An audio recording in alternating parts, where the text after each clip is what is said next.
Remind me of which division you're running in? 15th Division. And what kind of court is that? Right now, it is a domestic and probate court.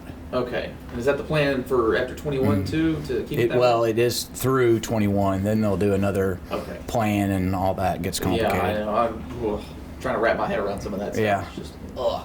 I guess just first and foremost, give us just a little background on Shue. Well, I'm a lifelong resident of Pulaski County. Grew up in North Little Rock. Then went to public schools in North Little Rock until I went to Catholic High when I started in high school. Okay. I went to college at Vanderbilt outside the state. But outside of going to Vanderbilt, then I went to law school in Fayetteville, but I've lived here all my life. So then my first job was as a deputy prosecuting attorney here in Pulaski County for the 6th Judicial District, which is Pulaski and Perry County, the same jurisdiction, which is what I'm running for now. Perry County, I was up there today, and they want to make sure that Perry County gets included in the clip that gets shown tonight. Sure. So after that, I was hired to be the the first Medicaid Inspector General, but before that, I was the director of the Medicaid Fraud Control Unit at the Attorney General's office. I did that for 6 years after 10 years as a deputy prosecuting attorney. Then Governor Beebe appointed me to be the state's first Medicaid Inspector General, where I was in charge of fraud, waste, and abuse of the Medicaid system of our tax dollars for the state of Arkansas. Then I went into private practice at Wright, Lindsay & Jennings, a large law firm here in town. And for the last 3 years, I've been in my own law firm representing healthcare providers and doing some government relations work as well. So you've been kind of all over the spectrum here. I have. I've had government service. One of the key points that I have is a lot of government service. And also courtroom experience, which I think are those two ingredients are the perfect recipe for a circuit court judge, which is why I decided to run for this position when it was an open position.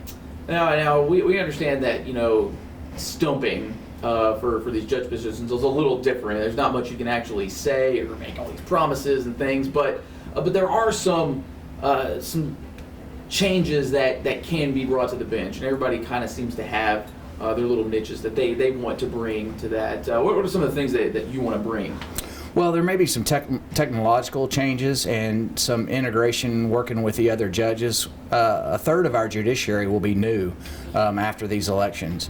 And I think it's important after the election to get involved and start working with the other judges and see what resources can be shared, what can make it more accessible for the public, for not just the litigants, but also the witnesses, all the people that have to come to court. My experience in court for many years, I've been a lawyer for 24 years, and so I'm very familiar with being in court and the difficulties it can challenge people with at times, but it's nothing that should be scary in that process, and I want people to be comfortable, but also have the respect of what our judiciary is about. How much of that commingling amongst judges is there currently? Well, I know that there are some instances when not every judge in their courtroom, do they actually have a courtroom. Some of them have to share a courtroom. So if you have a jury trial, if a particular judge doesn't have a courtroom, then they'll have to conduct that trial in another judge's courtroom. So there's the sharing of, for instance, in the criminal world, there is a sharing of probation services. So central probation that handles all the different judges, unless a couple of judges have their own probationary staff. So all their offices except for the juvenile judges that are over on Roosevelt are in the big building just down the street. Right. Okay. And two, we've been asking people about this sort of empathy and compassion that seems to be more evident on the bench nowadays. Is that something that you've noticed, and is that something you want to kind of perpetuate if you are elected? Sure. I've been involved with some access to justice issues. I was on a commission a couple of years ago where I served on the board to where more indigent people could get their cases heard in court with the access of limited representation by attorneys. I've seen some success in that process. I'd be interested in looking at some more areas like that as well, for sure. Kind of switching things up here, people just don't seem to care or be as engaged in the judicial races as they are, obviously in the legislative type things, executive races. Why do you think that is? Well, part of my background has been involved in government relations out at the Capitol, so I've had the ability to see that process as well. I think that people aren't as engaged necessarily in the judicial process because no one really necessarily wants to go to court. They don't want to have to hire a lawyer and go to court. They certainly don't want to be sued or have to be brought to court by somebody else. And I understand that. So it's similar to a physician in a lot of ways. You don't really think about that until it's the time when you need one.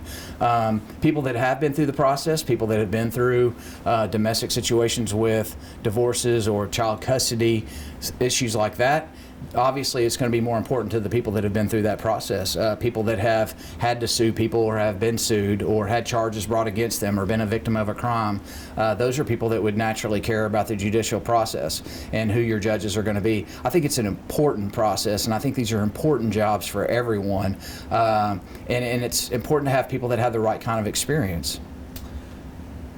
What level of community involvement do you think judges should have? I mean, obviously you have to sort of maintain that sort of that natural wall to kind of remain unbiased against things. But how much do you think people or judges should kind of be out there? Well, I think judges are just like anyone else that can have personal interest in things that they're going to be involved in. I personally am involved through my church, Pulaski Heights United Methodist Church. I tutor out at Wakefield Elementary here in Little Rock, and I've done this for the past, I guess this is my third or fourth year. So that's something that I'm passionate about. And when I started that 3 or 4 years ago, I really thought that I was going to be able to help these children read better, do math better, the things that I really thought I was going to help them with. And I have helped them, but they've really helped me as well. Even though I've got 3 boys of my own that are still in school, the oldest is in high school all the way down to 3rd grade, I did not fully appreciate kids that don't have parents, 2 parents at home, or parents that help them or are involved in their learning process or involved in their reading process.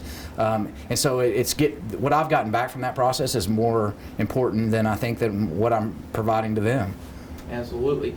And two, I guess, what role do you think that the bench should play in sort of just educating people on just court process? You mentioned some of just documentation that you need, obviously not giving legal advice, but just to make sure, like, hey, this is sort of the rules and the regs of the courtroom. That's right. Well, and several of the judges that we have here in Pulaski and Perry County have some court rules that are posted outside of their doors. They also may have some information sheets that can be distributed by their court staff about what the expectations are, whether from when to show up, what your proper dress would be, whether or not it's proper to bring children if they're not involved in the case, certain things like that.